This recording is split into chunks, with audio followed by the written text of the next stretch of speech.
छोटे से गांव में हरे भरे खेतों के बीच एक ऐसा स्थान था जहां प्रकृति की सुंदरता और शांति का वास था।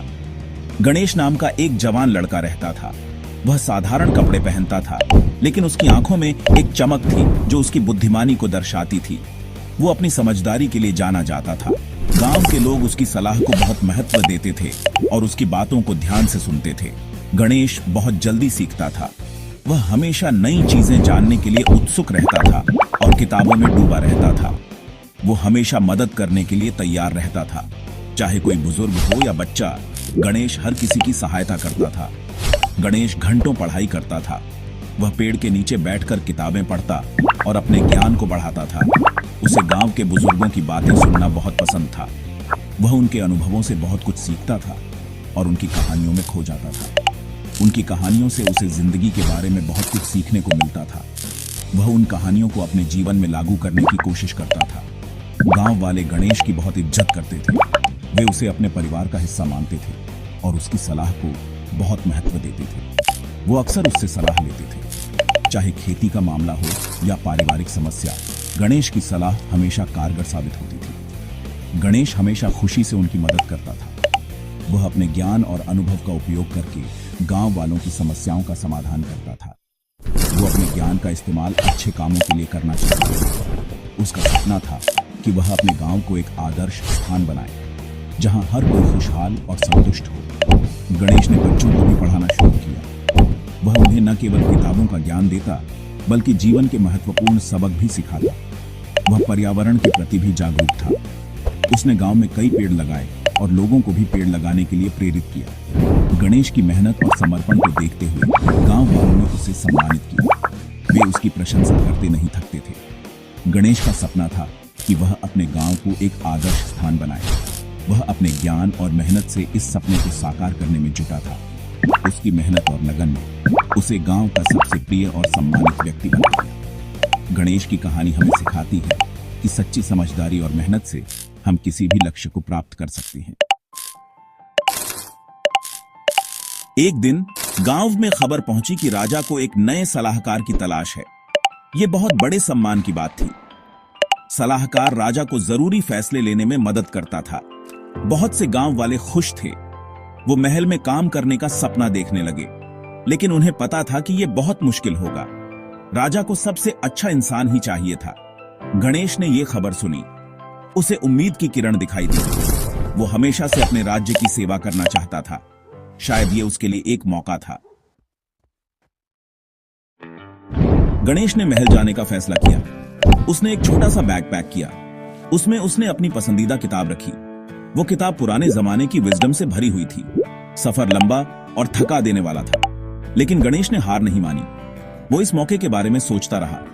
वो अपना बेस्ट देने की ठान चुका था। आखिरकार गणेश महल पहुंच गया। महल उसकी कल्पना से भी ज्यादा भव्य था। महल की दीवारें बहुत ऊंची थीं। फाटकों पर सिपाही पहरा दे रहे थे। गणेश बाकी उम्मीदवारों के साथ शामिल हो गया। वो सभी उससे ज्यादा उम्र के और अनुभवी थे, लेकिन गणेश डरा नहीं। उसे अपनी काबिलियत पर भरोसा था। राजा वहां आए। उन्होंने हर उम्मीदवार को देखा। उनकी नजर गणेश पर पड़ी। वो जवान लड़के की समझदारी को भांप गए। राजा ने गणेश की परीक्षा लेने का फैसला किया। उन्होंने उसे एक चुनौती दी। मेरे महल में एक बगीचा है, राजा ने कहा। यह बगीचा बरसों से बंजर पड़ा है। इसे 1 महीने में फिर से हरा भरा कर दो। भाग 5, ज्ञान की तलाश। गणेश चौंक गया। यह बहुत मुश्किल काम था, लेकिन वो चुनौतियों से पीछे हटने वालों में से नहीं था। उसने राजा को प्रणाम किया। मैं अपनी पूरी कोशिश करूंगा महाराज। गणेश बगीचे में गया। वहां का नजारा बहुत ही निराशाजनक था। मिट्टी सूखी थी, पेड़ों पर पत्ते नहीं थे। कभी खूबसूरत रहे फव्वारे सूख चुके थे। गणेश वहां बैठ गया। उसने अपनी किताब निकाली। उसने पौधों और मिट्टी के बारे में पढ़ा। उसे समस्या को समझने की जरूरत थी, तभी वो कोई हल निकाल सकता था। भाग 6, एकता की ताकत। गणेश को एहसास हुआ कि उसे मदद की जरूरत है। वो वापस गांव गया। उसने किसानों से बात की। वो खेतीबाड़ी के एक्सपर्ट थे। किसान गणेश को देखकर हैरान हुए। उन्होंने उसकी समस्या सुनी। वो गणेश की इज्जत करते थे। वो चाहते थे कि वो कामयाब हो। किसानों ने अपना ज्ञान बांटा। उन्होंने गणेश को अलग अलग तरीके सिखाए। उन्होंने पानी और धूप के महत्व के बारे में बताया। गणेश ध्यान से सुनता रहा। भाग 7, बगीचे का नया जीवन। गणेश महल लौट आया। उसे नई उम्मीद थी। उसने माली इकट्ठा किए। उसने जो कुछ सीखा था वो उसने उनसे बांटा। सबने मिलकर दिन रात मेहनत की। उन्होंने खरपतवार साफ किए। उन्होंने मिट्टी को उपजाऊ बनाया। उन्होंने नए बीज बोए। उन्होंने बगीचे को ध्यान से पानी दिया। दिन हफ्तों में बदल गए। धीरे धीरे बगीचे में बदलाव आने लगा। जमीन से छोटे छोटे पौधे निकलने लगे। पेड़ों पर नए पत्ते आ गए। हवा में फूलों की मीठी खुशबू फैल गई।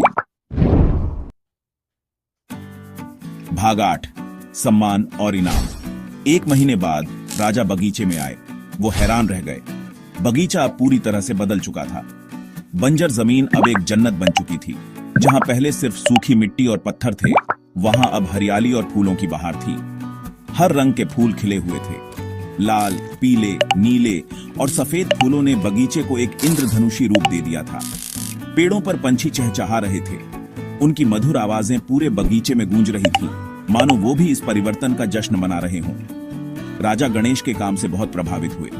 उन्होंने सोचा कि गणेश ने न केवल बगीचे को सुंदर बनाया, बल्कि उसे जीवंत भी कर दिया। उन्हें एहसास हुआ कि गणेश सिर्फ समझदार ही नहीं था, वो एक दूरदर्शी व्यक्ति था जिसने अपने काम से सबको प्रेरित किया। वो एक अच्छा लीडर भी था। उसने अपने साथियों को एकजुट किया और सबको मिलकर काम करने के लिए प्रेरित किया।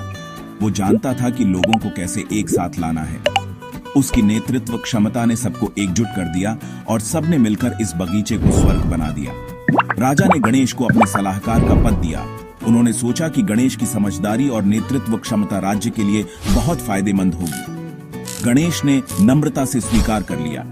उसने राजा का धन्यवाद किया और इस नई जिम्मेदारी को पूरी ईमानदारी से निभाने का वादा किया। वो जानता था कि यह बहुत बड़ी जिम्मेदारी है। उसे अब न केवल बगीचे का बल्कि पूरे राज्य का ध्यान रखना होगा। उसने राजा और राज्य की ईमानदारी और समझदारी से सेवा करने का वादा किया। गणेश ने अपने दिल में ठान लिया कि वो इस जिम्मेदारी को पूरी निष्ठा से निभाएगा और राज्य को समृद्ध बनाएगा। भाग 9, ज्ञान का फल। गणेश की कहानी पूरे राज्य में फैल गई। हर कोई उसकी बुद्धिमानी और साहस की प्रशंसा कर रहा था। गांव के लोग गर्व महसूस कर रहे थे कि उनका एक अपना लड़का इतना महान बन गया है। ये उम्मीद और प्रेरणा की कहानी बन गई। लोग उसकी कहानी सुनकर अपने जीवन में भी कुछ बड़ा करने की प्रेरणा लेने लगे। गणेश की कहानी ने हर किसी के दिल में एक नई उम्मीद जगा दी। इसने लोगों को सिखाया कि सबसे मुश्किल चुनौतियों से भी पार पाया जा सकता है। गांव के लोग अब एकजुट होकर काम करने लगे थे। वे जानते थे कि अगर वे एक साथ मिलकर काम करेंगे तो कोई भी मुश्किल उनके रास्ते में नहीं आ सकती। गणेश की कामयाबी सिर्फ उसकी अपनी नहीं थी, ये पूरे गांव की कामयाबी थी। हर किसी ने अपने तरीके से गणेश की मदद की थी और इसलिए उसकी सफलता में सबका योगदान था। ये उसकी समझदारी, उसकी मेहनत और दूसरों से मदद मांगने की उसकी इच्छा का नतीजा थी। गणेश ने कभी भी अपनी मेहनत से पीछे नहीं हटे और जब भी उसे जरूरत पड़ी उसने अपने गांव के बुजुर्गों से सलाह ली और इस तरह गांव का समझदार लड़का राजा का भरोसेमंद सलाहकार बन गया। राजा ने गणेश की बुद्धिमानी और उसकी सलाहों की बहुत कद्र की। गणेश ने अपने गांव के लोगों के लिए भी बहुत कुछ किया। उसने अपने पद का इस्तेमाल दूसरों की मदद करने के लिए किया। गणेश ने गांव के विकास के लिए कई योजनाएं बनाई और उन्हें सफलतापूर्वक लागू किया। उसने शिक्षा, स्वास्थ्य और कृषि के क्षेत्र में कई सुधार किए। वो अपने सीखे हुए सबक कभी नहीं भूला। गणेश ने हमेशा अपने अनुभवों से सीखा और उन्हें अपने जीवन में लागू किया। उसने अपने गांव के बच्चों को भी शिक्षा का महत्व समझाया। उसे हमेशा विजडम, ईमानदारी और एकता का महत्व याद रहा। गणेश ने अपने जीवन में इन मूल्यों को कभी नहीं छोड़ा और हमेशा अपने गांव और राज्य के लोगों के लिए एक प्रेरणा बने रहे।